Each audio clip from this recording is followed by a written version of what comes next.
आज 1 जून 2026 है। दिन है सोमवार का और मेरा नाम है प्रदीप शुक्ला।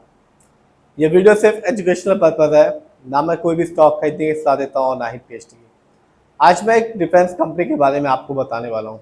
और सबसे अच्छी बात यह है इस कंपनी की, कंपनी लॉन्ग टर्म में एक अच्छा खासा रिटर्न दे रही है, चाहे वो 1 साल हो चाहे वो 5 साल हो।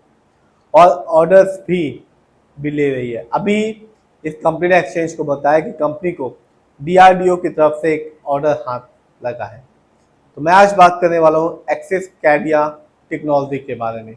एक कंपनी प्रोवाइड करती है टेक्नोलॉजी सॉल्यूशन कंपनी है, और कंपनी फोकस करती है इंजीनियरिंग सॉल्यूशन और सर्विस में।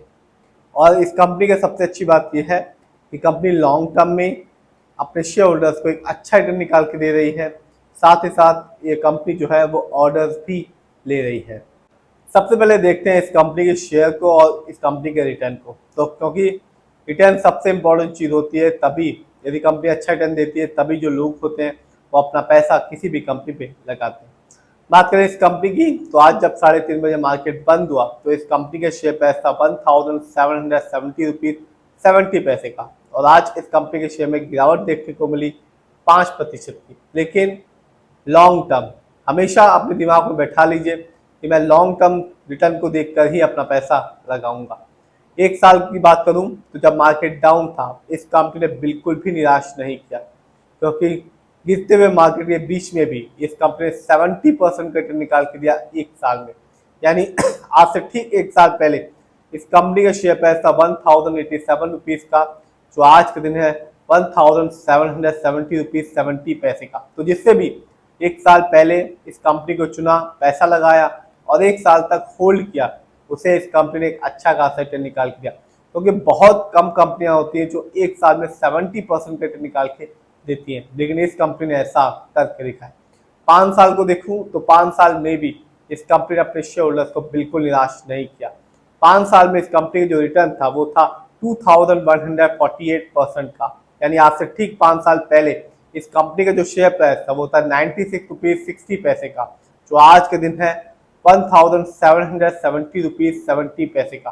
तो 5 साल पहले जिसने इस कंपनी में अपना पैसा लगाया और 5 साल तक होल्ड किया, विश्वास रखा कंपनी पे और खुद पर, कंपनी ने बिल्कुल भी निराश नहीं किया। क्योंकि 100 रुपए से भी नीचे का शेयर प्राइस आज के दिन 1800 रुपए के आसपास का है। तो आप फर्क देख सकते हैं, समझ सकते हैं कि कैसे 100 रुपए से भी नीचे का शेयर प्राइस आज के दिन 1800 रुपए के आसपास का पहुंच गया। तो एक अच्छा खासा बेनिफिट इस कंपनी ने दिया लॉन्ग टर्म में। देखते हैं इस कंपनी के स्टॉक के परफॉर्मेंस को। तो 1 साल में इस कंपनी का जो हाईएस्ट शेयर प्राइस गया वो गया 2211 रुपीज़ का, जबकि 1 साल में इस कंपनी का लोएस्ट शेयर प्राइस आया 1015 रुपीज़ का।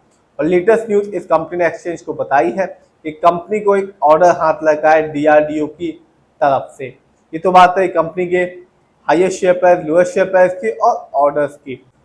देखते हैं इस कंपनी के फंडामेंटल्स को। तो जो कंपनी का मार्केट कैप है वो है 7935 करोड़ का। ये कंपनी मिड कैप की है, क्योंकि मार्केट कैप 5,000 करोड़ के ऊपर का है और 20,000 करोड़ के नीचे का। पीवी रेशियो 10.91 है। शेयर मार्केट में एक अच्छा पीवी रेशियो कहलाता है 1 या तो बिलो 3। इंडस्ट्री पी 47.22 है। शेयर मार्केट में एक अच्छा इंडस्ट्री पी होता है 20 से लेकर 25 के बीच में। ये बताता है कि जो कंपनी का स्टॉक है मार्केट में कैसा परफॉर्म कर रहा है। क्या बहुत महंगा तो नहीं है कंपनी का स्टॉक शेयर मार्केट में? क्या बहुत ज़्यादा सस्ता तो नहीं होगा कंपनी का स्टॉक शेयर मार्केट में? डेप्ट टू इक्विटी 0.53 है। आप भी देख सकते हैं इस कंपनी पर किसी भी तरह का कोई लोन का नहीं है। इस कंपनी का जो ROE है वो है 9.89%। शेयर मार्केट में एक अच्छा ROE कहलाता है 15% से लेकर 20% के बीच में। ROE बहुत इंपॉर्टेंट चीज़ होती है, और जब भी आप किसी कंपनी का फंडामेंटल्स को देखें तो ROE जरूर देखें, क्योंकि ये बताता है कंपनी कैसे आपके पैसे को इस्तेमाल कर रही है। क्या कंपनी अच्छे प्रोजेक्ट्स में लगा रही है जिससे आपको आगे चल के एक अच्छा रिटर्न देखने को मिलेगा। और यदि कंपनी का ROE कम होता है या नेगेटिव होता है, साफ बताता है कंपनी आपके पैसे को सही से यूटिलाइज नहीं कर पा रही, जिससे रिटर्न पाने की जो पॉसिबिलिटी होती है लॉन्ग टर्म वो कम हो जाती है। इस कंपनी का जो EPS है वो है 16.94 का। शेयर मार्केट में एक अच्छा EPS कहलाता है 80 और से ज़्यादा का। ये बताता है कि कंपनी लास्ट 12 महीने में कितना कमाया। कंपनी का बुक वैल्यू है 171.06 और कंपनी का फेस वैल्यू है 5। ये तो बात है कंपनी के फंडामेंटल्स की। देखते हैं इस कंपनी के फाइनेंशियल कंडीशन को। तो जो कंपनी का रेवेन्यू रहा मार्च क्वार्टर में वो था 277 करोड़ का, जबकि 2025 में इस कंपनी का ईयरली जो रेवेन्यू था वो था 1052 करोड़ का। प्रॉफिट मार्च क्वार्टर में इस कंपनी ने प्रॉफिट के मामले में कुछ भी नहीं कमाया, जबकि 2025 में इस कंपनी का ईयरली प्रॉफिट था 75 करोड़ का। जानते हैं किसका कितना पैसा इस कंपनी पे लगा हुआ है। तो प्रमोटर यानी कि इस कंपनी के ओनर्स, जिनका पैसा इस कंपनी में सबसे ज्यादा लगा हुआ है, जो कि एक अच्छी बात होती है।